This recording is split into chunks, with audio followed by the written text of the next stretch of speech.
مقام ورکړی دی دغه مرتبه یې ورکړې ده دا په هېڅ یو قانون کې نشي کېدلی ځکه چې الله جل جلاله د انسان پیدا کوونکی دی د انسان خالق دی انسان الله پاک پیدا کړی دی نو الله پاک ته د حق پېژني الله پاک حق پېژني چې د انسان څه حق پکار دی دله کومه مرتبه پکار ده دله کومه عهده پکار ده د الله پاک چې موږ او تاسو ته کوم حقوق راکړي اسلام چې موږ ته کوم حقونه ښودلي قرآن چې موږ او تاسو ته کوم حقونه ښودلي داسې حقونه چېرته هم بل څوک نشي ورکولی خو دا موږ او تاسو د خپل دین نه غافله یو د خپل قرآن نه غافله یو د خپل احادیث نه غافله یو د خپل اسلام نه ناخبره یو نو موږ او تاسو د نورو خلکو په خبرو باندې غولي یو په بنیادي حیثیت باندې موږ او تاسو به صرف یو مثال پېښ کړو چې د اسلام نه مخکې د زنانو څه حیثیت و چې د هغو حیثیت دا و چې اول نه خو هغه به په خاورو کې ژوندی خلکو ورکولي دومره د هغې هغه کمې او دومره د هغې په حق کې کموالی هغو کړی چې بلکل چې دا دومره ظلم چې نو حیوان څوک عام حیوان څوک ژوندی نشي کولی او هغو به چینۍ ژوندی ښخوله ژوندی به چینۍ سملوله به قبر ته پاتې په خاورو واړوله او بیا د هغې نه وروستو چې کومه چینۍ به پاتې شوه لویه شوه نو قرآن نه خبره ثابته ده ایمسکو علی هون چې هغه په ذلت سره په کمزورۍ سره هغه به یې په ډېر سپکوالي سره ساتله چې د هغې د پلار په جایداد کې حصه نه وه د خاوند په جایداد کې حصه نه وه د هغې هېڅ قسمه په میراث کې برخه نه وه کوم چې حقوق دي د کور دننه هغې کې د هغې څه حیثیت نه و پلار به پرې ظلم کوو دا خو خوله که خاوند کور ته به لاړه نو خاوند به داسې ساتله چې لکه خلک چې یو عام حیوان ساتي د هغې نه به هم په بدترین طریقه سره ساتله د هغې د طلاقو د هغې د نکاح د هغې د رجوع د هغې د خوراک کار د هغې د عدت د دې هېڅ قسمه حیثیت نه و ښځه به په سترو طلاقونو طلاقه کړه بیا په کور کې ساتله ښځه به د هغې خاوند مړ شو هغه به یو کاله پورې په کوټه کې بنده وساتله او په ګندګۍ کې په سناوالي کې او چې کال پس ته راووتله په غوښانو باندې او بیا په پټو باندې به ویشتله داسې دا یو مثال دی چې لکه د زنانه د حقوقو دومره پایمالي شوه داسې د هر انسان حق هغه په بېدینۍ کې نشته نن ډول کې چې کوم خلک هغه چغې وباسي یهود نسوارا یا د یهودو نسوارو بچي هغه چغې وباسي حقوق نسوان دا چغې وباسي نو هغو له څه حق ورکوي موږ او تاسو په دې معاشره کې یو نو زموږ نظر نه لګي د هغو له څه حق ورکوي هغو له دا حق ورکوي چې زنانه دا د عامې منډایي څیز دی بس دا به منډایي کې خرڅېږي دا به منډایي کې استعمالېږي دا به بازار کې آزاد مخ ګرځي او دې ته به هر انسان ګوري دا یې دې له حق ورکړی چې د هغې بېعزتي بېحرمتي دا وایي دا حق څنګه چې هغه ظلم و د نبي کریم صلی الله علیه وسلم د بعثت نه مخکې چې کوم ظلم و هغه ظلم اوس هم دی خو لیکن هغه شکل یې بدل شوی نو دا شکل ورکړو چې بس زنانه دا خودمختاره ده په دې باندې خاوند اختیار به نه وي په دې به د ورور اختیار نه وي په دې باندې به چا د پلار اختیار نه وي دا به بازار کې د عامو څیزونو په شان دا به ګرځي او دا به خرڅېږي او دې ته به هر څه ګوري وایي دا د ښځې حق څومره ظلم دا خو موږ او تاسو الحمدلله مسلمانان یو مسلمانان موږ او تاسو مسلمانان یو څه نه شراب او حیات څه درجه کې شته لیکن په حال دنیا کې تاسو ګورئ په عوامي دنیا کې په انټرنیشنل سطح باندې تاسو ګورئ چې زنانو نه بالکل لکه د بازار مڼه کیله راښکته چې دا بازار ده په بازارو کې ګرځي هر سړی به دې ته په بدنظرۍ باندې ګوري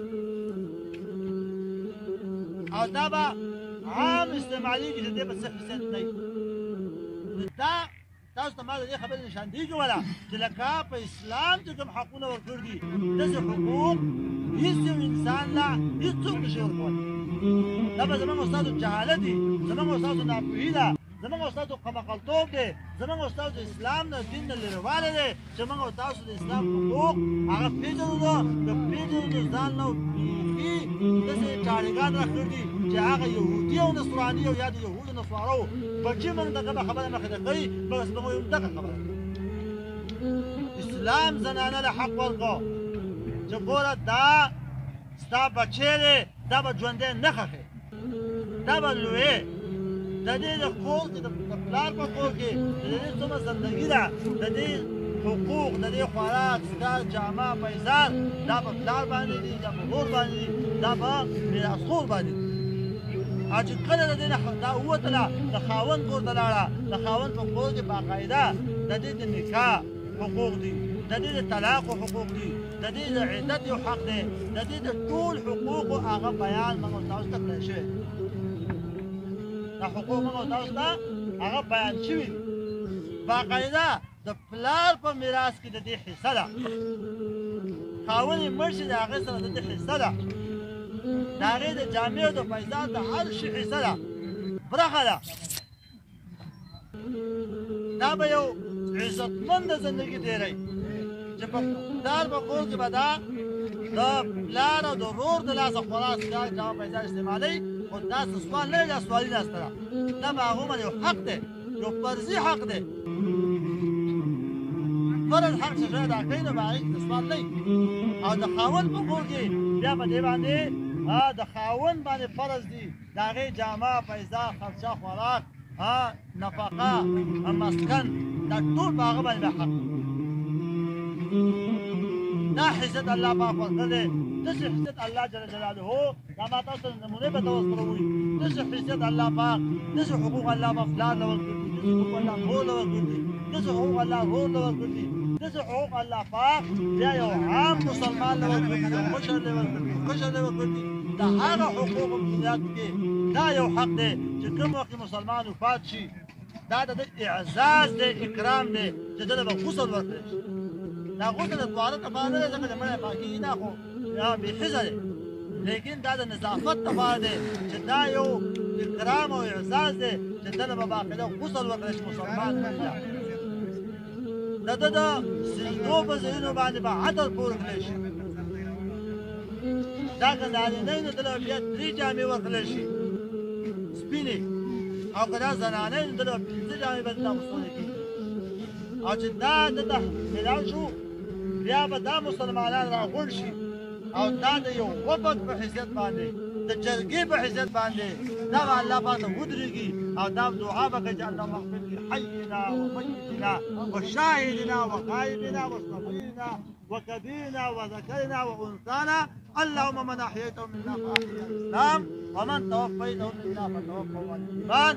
دا دعا د مسلمانانو وغوښتله او دا یو وفد دی دا یو جرګه ده چې موږ راغلي یو یا الله پاکه دا مړه ته وبخه د حدیث کې راځي نبی کریم صلی الله علیه وسلم فرمایي چې کله 40 نارینه په یو جنازه باندې ودرېږي داسې 40 نارینه چې هغه مشرکان نه وي هغه د اخلاص او د الله د رضا لپاره ولاړ وي دغه مړي د الله پاک بخښنه کوي او حدیث کې راځي د الله نبی فرمایي انتم شهداء الله فی الارض تاسو د الله پاک ګواهان یې په ځمکه کې چې کله تاسو د یو مسلمان په خوالي باندې ګویو کړه چې دا مسلمان بنده ښه سړی و دا زنانه ښه زنانه وه دا سخي وه دا نیکوکاره وه دا تاجالګزاره وه دا صالحه وه داسې ګوی تاسو وکړه چې الله پاک دا بنده بخي او چې کله تاسو په یو بنده باندې دا ګوی ورکړه چې دا ناکاره سړی و د ده نه خو ګاونډ تنګ و د ده نه خو مسلمان تنګ و د ده نه خو ورور تنګ و د ده نه خو پلار تنګ و د ده نه ښځه تنګه وه د ده نه بچي تنګ و دا یو ناکاره سړی و نو بس الله پاک وایي دا ناکاره تاسو د الله ګواه انتم شهداء الله فی الارض د امت ته الله لوی مقام ورکړی دا مقام د شهادت دی چې تاسو د الله ګواهان یې وتكونوا شهداء على الناس لتكونوا شهداء على الناس تاسو په خلکو باندې ګواهي کوونکي قیامت کې هم دا امت ګواهي کوي په نورو امتونو باندې چې دې امتونو ته پیغمبران راغلو دې امتونو ته داعیان راغلو او دې امتونو ته نه ومنل دې امت ته یو مقام دی